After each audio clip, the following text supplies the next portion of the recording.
Hello netizens! Welcome to my channel. Ito ang part 3 ng aking content, Monte Carlo Adventure.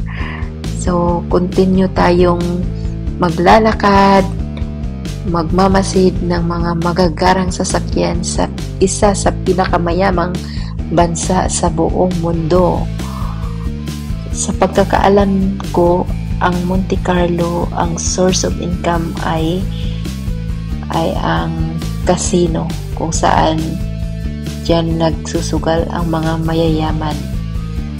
Kaya samahan niyo ako guys sa aking paghahunting ng mga magagarang sasakyan at magagandang building kung saan kami napupunta. O diba? Iba't ibang klase ng sports car. Ayaw din magpatalo nitong si Ford GT sports car. Maganda rin ang kanyang kanyang harapan. Ayan, oh. At ito naman ang iba't ibang kulay ng Lamborghini. Ayan, may blue. Yung isa may violet. At malalaman mo ang Lamborghini ay meron siyang accessory sa likod. Ito naman si Red Ferrari. Ayan. Alam nyo guys, dito sa France, lalo na dito sa, pero ang Monte Carlo kasi is hindi siya sakop sa France. Second to the smallest country, second sa Vatican. So, ayan. Iba't ibang klase ng sasakyan ang ating matunghayan sa vlog na ito. Ang pagkakaalam ko, parang display or di kaya hindi naman siguro lahat ng nagmamay-ari dyan ay nag-guest dyan sa hotel na yan, Fairmont Hotel. Pang-display lang nila ito para takaw pansin sa mga tao na talagang mayayaman ang nag-check-in sa hotel na ito.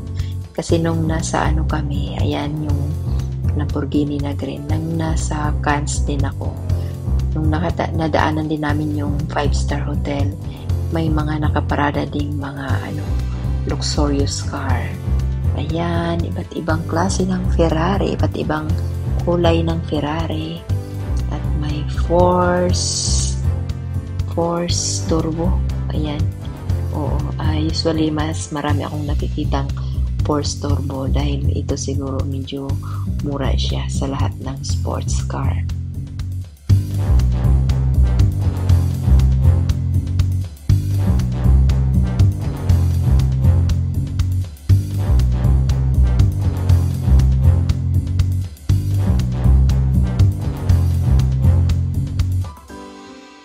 Sa aming paglalakad, nakita namin yung negosyo ng mga magarang sasakyan.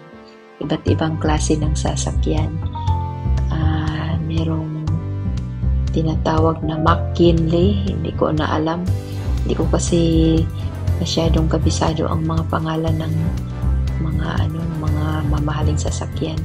Alam ko may mga mas pinakamahal pa sa Lamborghini at Ferrari na galing sa mga made in London, made in USA.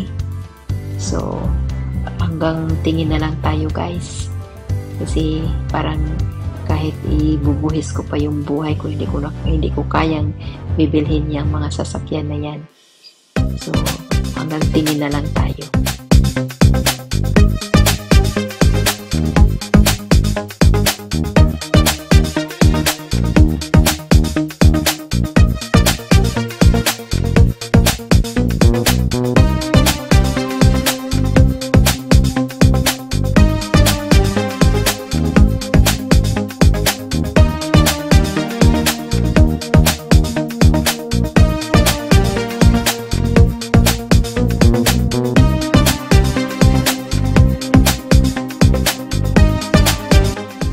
dahil napagod na kami sa kalalakad, sumakay kami ng bus.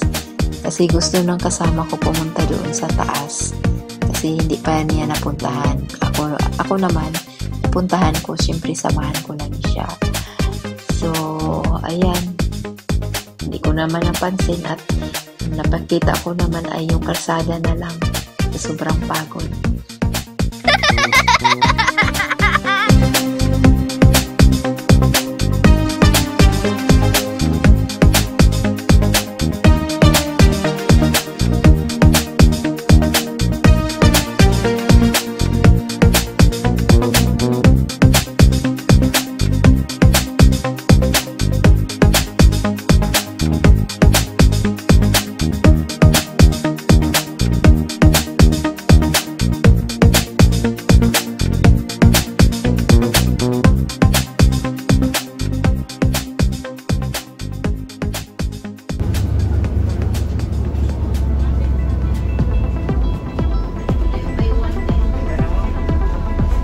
There is one here. Okay.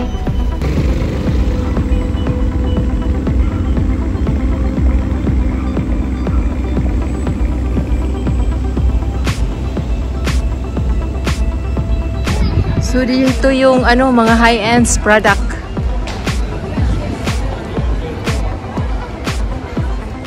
Unsa na imong gikuan? Celine. Prada.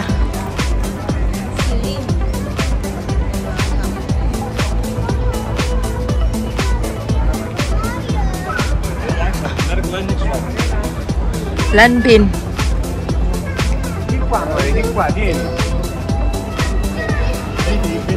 Vieni qua.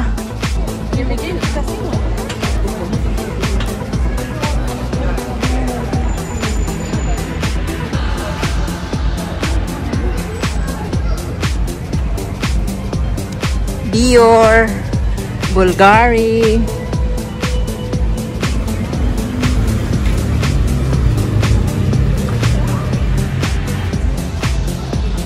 So sayop gid kaday kay ing kanaog maka nakita kagwan nya di day tumao.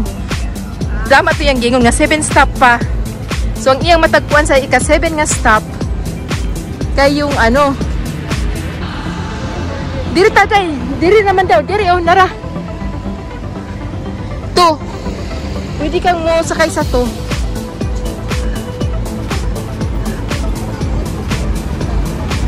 Naman po day Sara day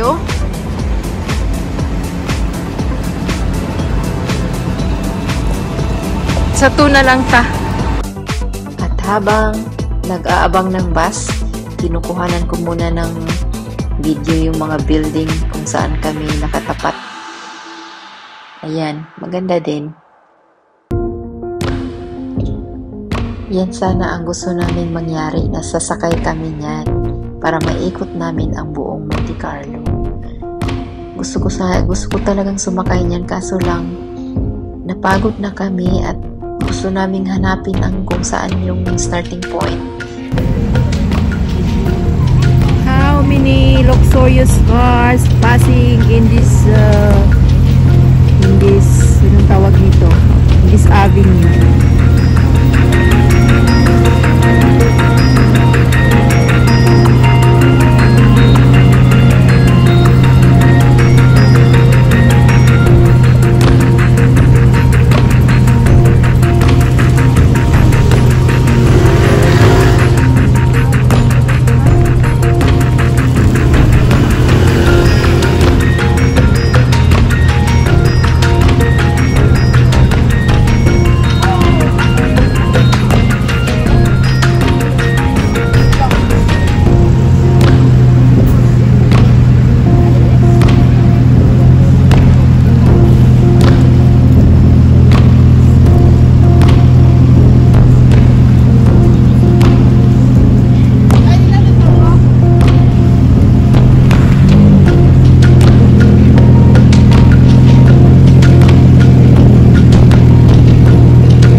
sumakay din kami ulit ng bus dahil medyo matagal kami nakasakay dahil ma-traffic.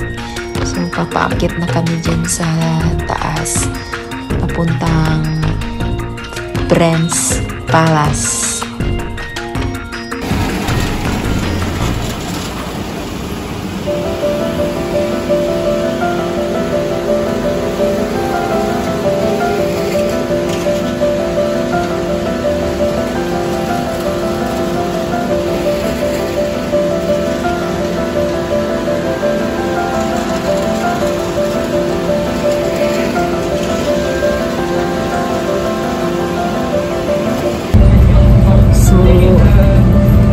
Kami sa taas ng palasyo pero hindi ko na siya kunan dahil last year nakuhanan ko na siya ng vlog. So I hope you'll be watching my video sa pag-ikot